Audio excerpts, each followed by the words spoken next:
Well, we are supposed to be led today in practice by Cantor Julie Newman, who had some, I think, apparently it was having some technical issues.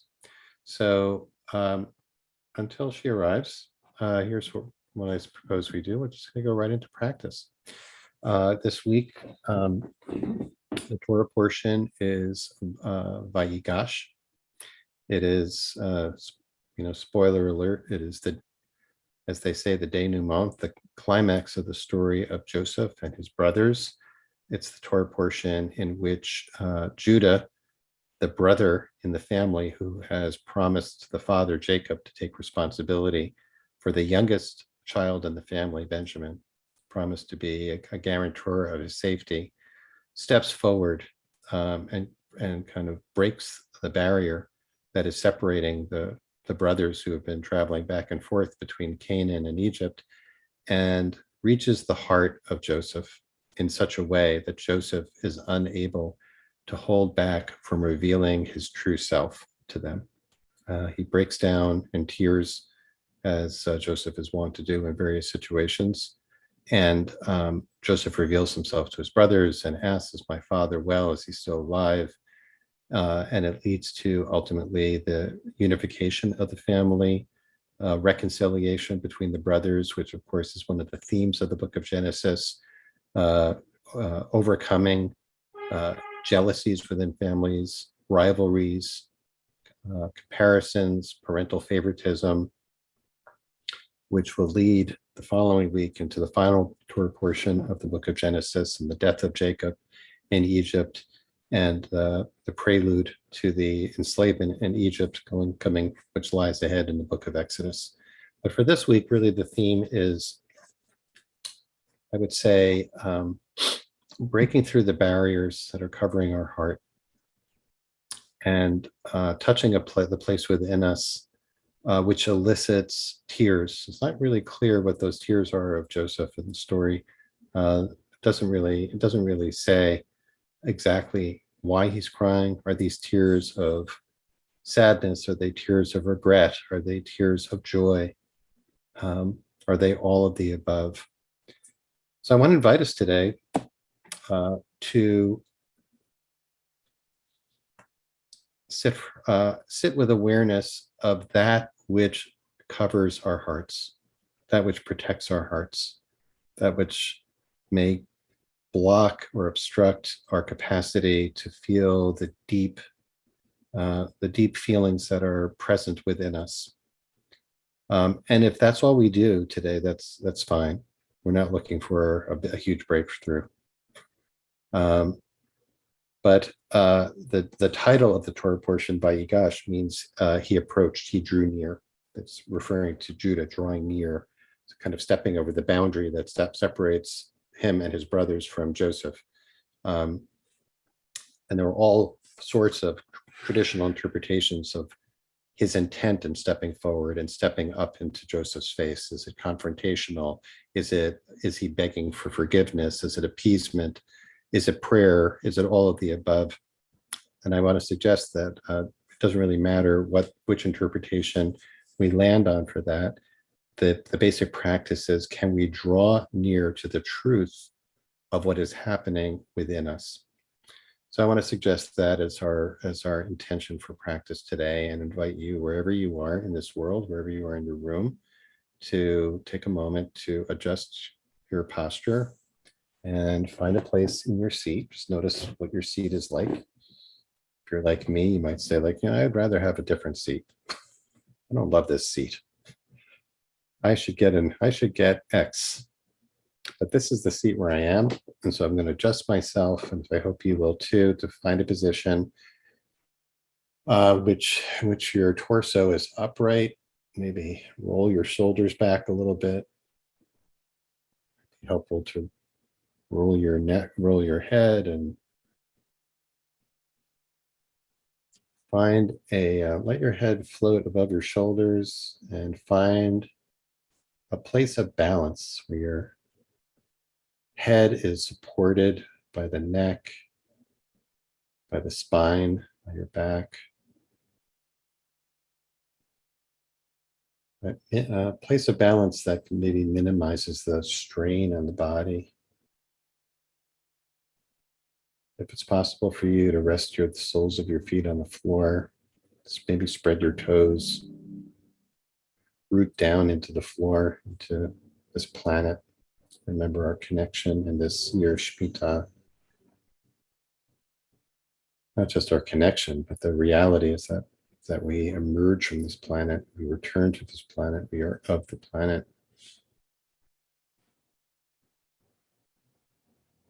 Feeling connected to the planet, being mindful of the presence of over 250 other souls who are doing the same as we are right now, supporting each other, uplifting each other. Let your hands rest in your lap. It can be facing up, facing down, or interlaced in your lap, whatever you like. Just noticing the position they're in and adjusting as necessary. And pressing the crown of the head, the top of the head, upwards at the same time that we press the soles of our feet down into the ground, connecting heaven and earth.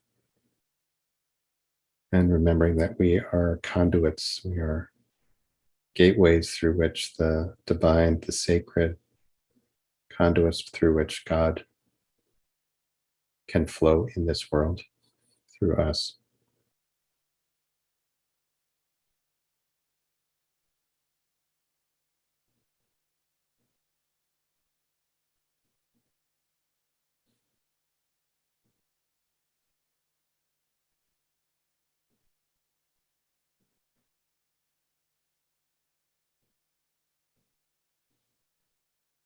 And as thoughts come up about things to be done or things that have been done, you can notice those doing thoughts, creating thoughts, productive thoughts, and we can just let them float away for now. We can always come back to those later. Just letting ourselves rest in the moment, rest in the body, rest in the place of our makom. And breathing.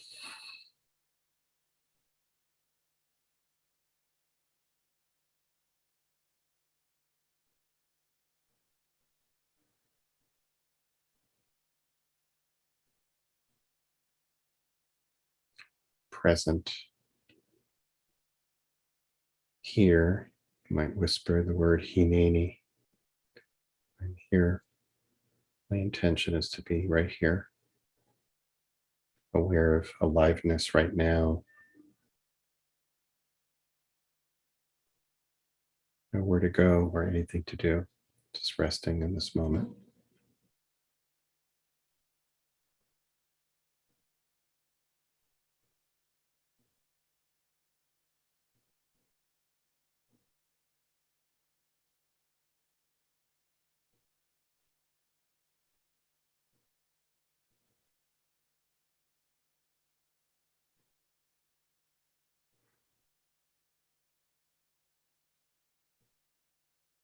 I invite you to, if you're comfortable, to put your hand over your heart space.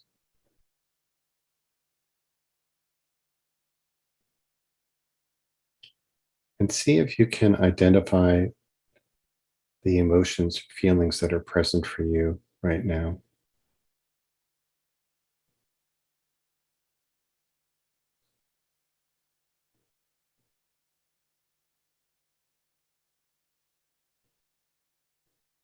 If it's true that we contain multitudes, then all the feelings are there and they're all present. They may be latent, they might be under the surface, but they're all there. Grief is present. Sadness is present. Joy is present. Gratitude is present. Guilt is present. Shame is present in every one of us, and any other emotions or feelings that you can name. We can know that they're there, they're present.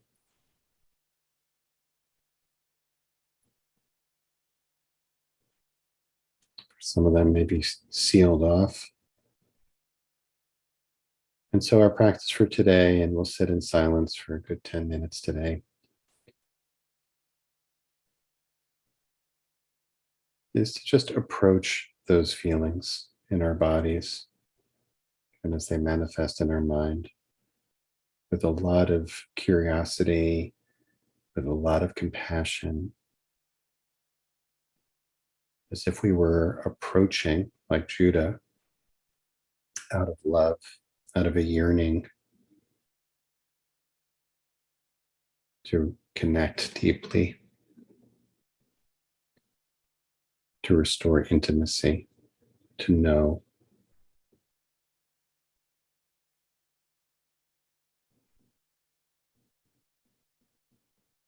Can we become a little bit more familiar with what's happening within us by stepping forward with a flashlight of awareness?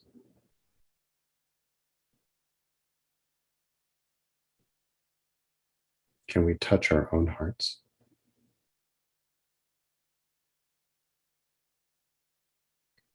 Can we feel what's already there? So we'll sit for an extended time for about 10 minutes now, and I'll ring a chime when it's time to come back. And if you should drift away from your intention of checking in with your heart and with your feelings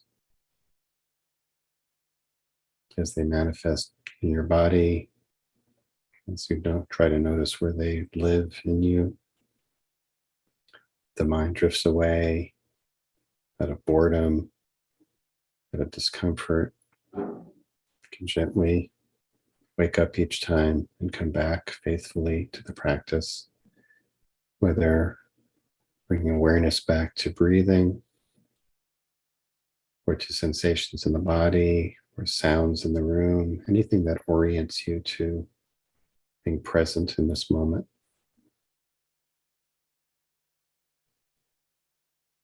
Or opening your eyes if they've been closed, whatever you need to do to come back. So let's sit for 10 minutes.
Drifted away, just remember, you can always come back to breathing or sensation or sound.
For the last few minutes of our practice, really moving into Shemitah practice of release, releasing even more deeply, letting your weight sink into the seat, into the ground,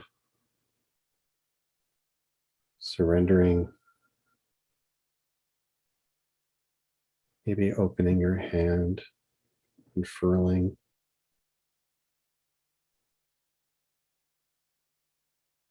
softening any place that feels tense or constricted in your body, breathing some kind of tension into those places, maybe the jaw or your temples of your head.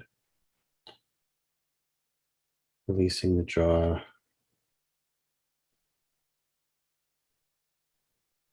letting go of expectations of yourself, of others, and others' expectations of you.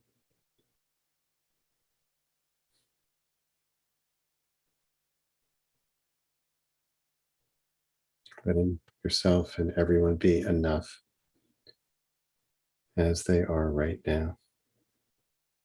Letting life be enough as it is right now, just for now.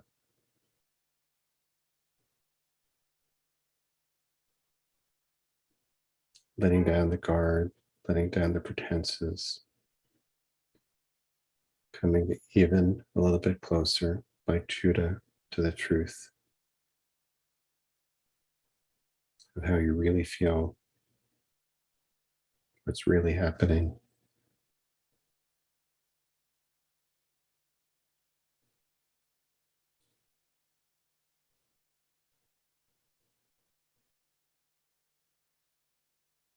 And resting in safety in this vulnerability.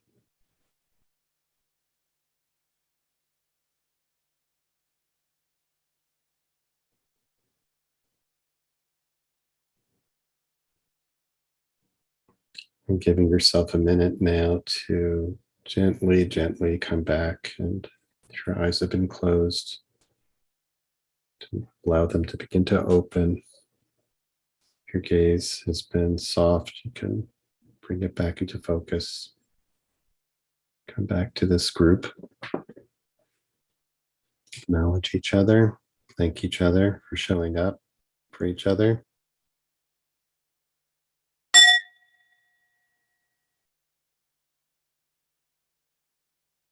A blessing to be together. And one more step in our practice, which is to invite those of you who are in mourning, or if you have a yard site, or if it's your custom to participate in the Kaddish, to join us in saying Kaddish. And for those who are not, to participate as well by simply being, by bearing witness and being loving, supportive presence for those who are.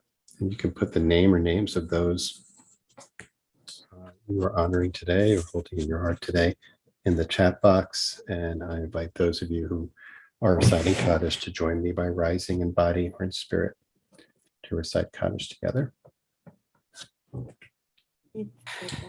Yid Gadal, Mikdash, Shemei Rabba, Yama, Divra, Shemite, Yamli, Malchute, Chaye B'chol Beit Yisrael, Agala, Bizman, Kariv, Yehi Shmei Barach Be'olam Almaya, Barach Shtabach Bahar V'Yitramam V'Yitgar V'Yithalel V'Yei Dikshma Le'ela Kushachata V'Nechemata B'Moran Yehi Shlama Rabba Min Shamash Amen. Ose shalom v'mroma, kuya se shalom, Aleinu ve'al Israel, Imru, Amen. Friends, thanks for joining us today. I'm really sorry we didn't get to practice with Cantor Julie Newman. Oh, Julie, you're here, I see. Well, we will hopefully be able to get you to lead soon, Julie. Sorry, I imagine there were some technical issues. Really sorry that we didn't have an opportunity to learn from you and practice with you today, but grateful to all of you for being here and hanging in there, bearing with me. Wonderful to get to practice together. As always, thanks to Adi Stein for holding our tech sanctuary and Mishkan together so beautifully.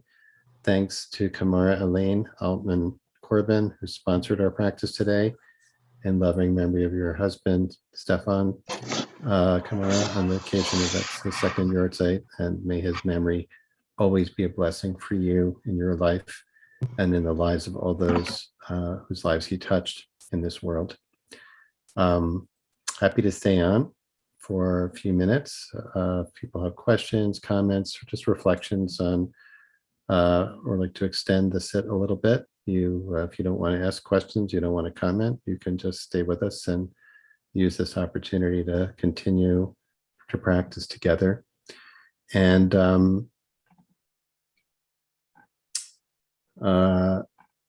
I will, for those who are leaving us for now, we'll hope you'll join us tomorrow for practice. We'll be back tomorrow. It's the usual time. And just a reminder that on Friday, be leading the meditation in in partnership with the Jewish Addiction Awareness Network. So we hope you'll join us then. And please do spread the word. And by the way, if you find these meditations and practices meaningful, we do hope you'll let others know to come visit, check us out. And of course, I think, as you know by now, all of the meditations, the Torah study on Thursdays and the yoga on Mondays are all recorded, and they're all on our YouTube channel. So if you have not yet subscribed to YouTube channel, you might yet be the one who pushes us over the 1,000 subscriber mark. I can't say if there's any special reward for being the 1,000 subscriber, except that I know that Adi will be very, very happy. So if you haven't subscribed yet, my undying praise, for no that's other reason, the reward. Please make Adi happy and get us to 1,000 subscribers. Okay. Well, as always, Laura, you've got a great question. Why is it useful to bring awareness to all the multitudes, often conflicting feelings we each contain in our heart? Well, that's a darn good question. I can only speak for myself.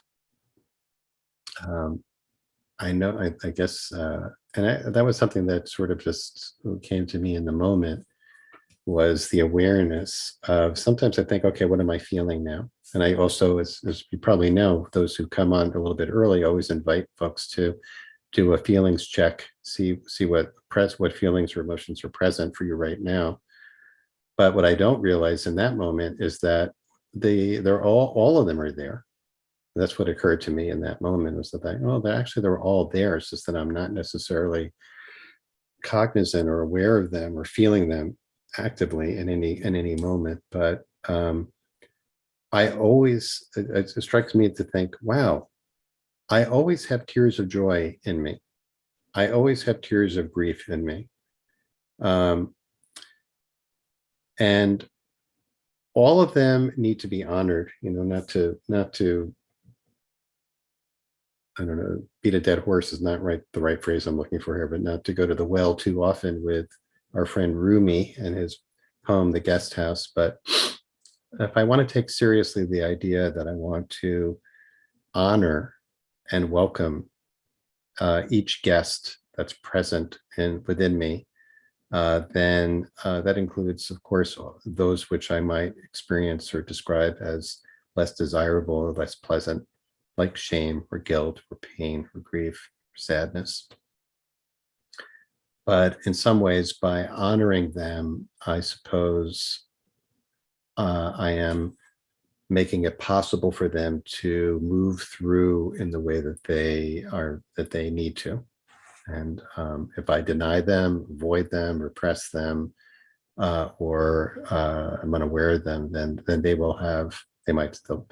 they may stick around, or they might manifest in less helpful ways for me. Best I can do for now on that.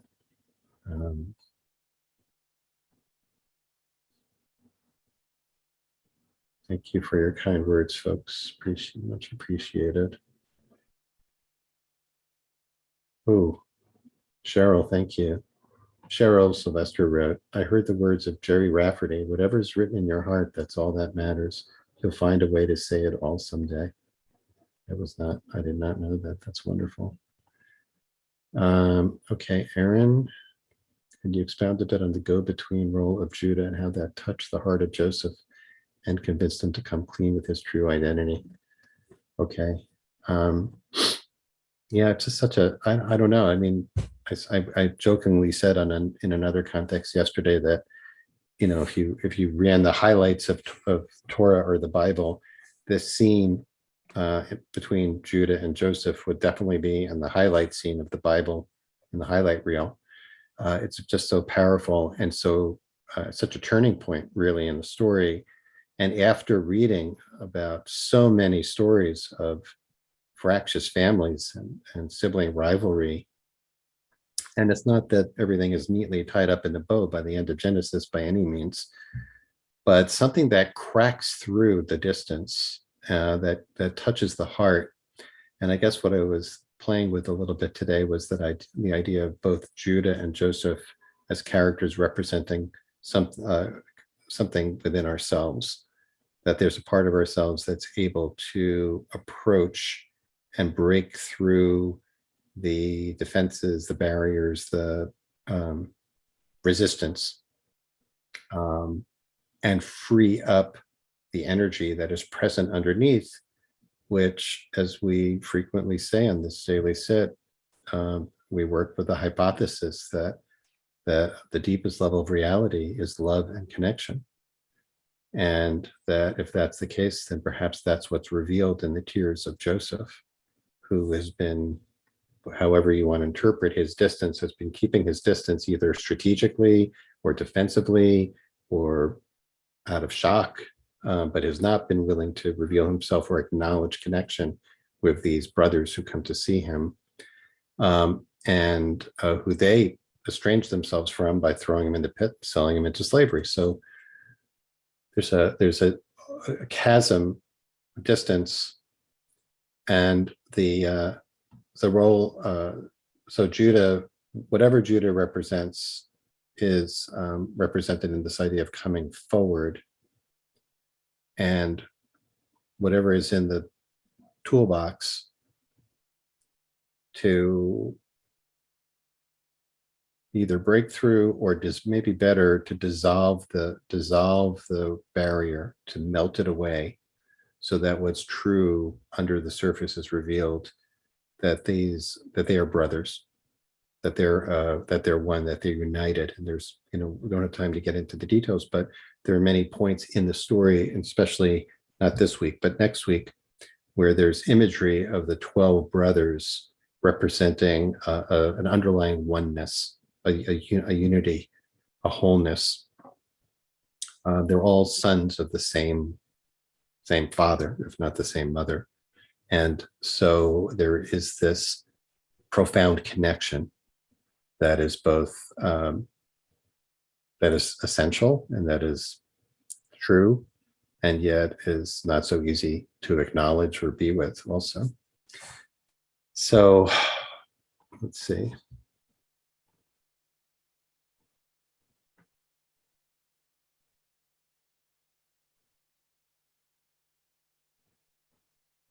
Thanks for that question, Aaron. Just see if there's any other.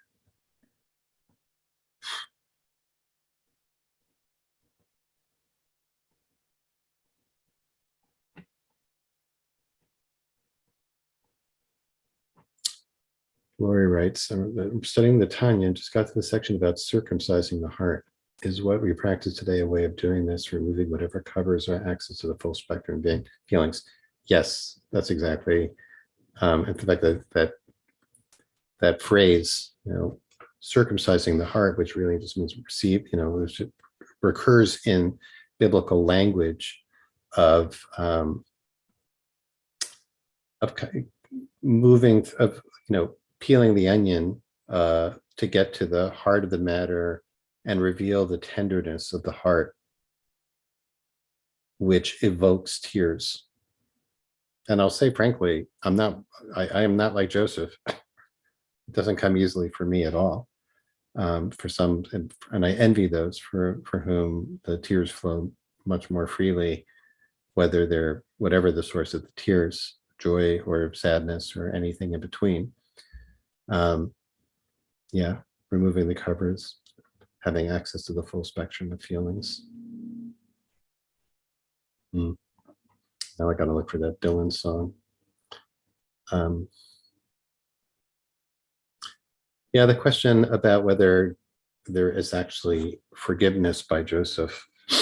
Of course, the story doesn't end in this Torah portion, and after Jacob dies next week in Vayechi, at the end, the last Torah portion in Genesis, the brothers are concerned that the only reason that Joseph hasn't done them in is, because he doesn't want to cause any pain to his father, and so they concoct a story to try to, persuade him to forgive them, and he basically says, don't worry, it wasn't you meant me ill, but all of this worked out.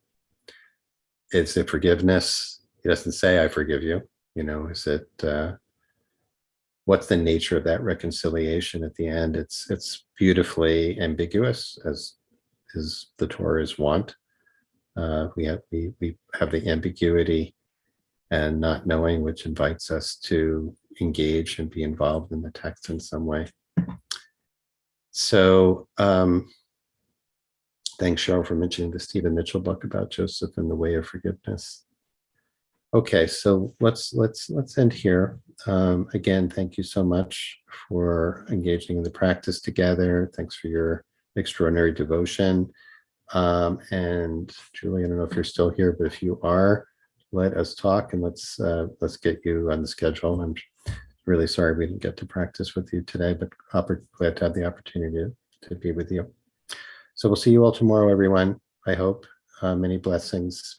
Be well, be safe. See you soon.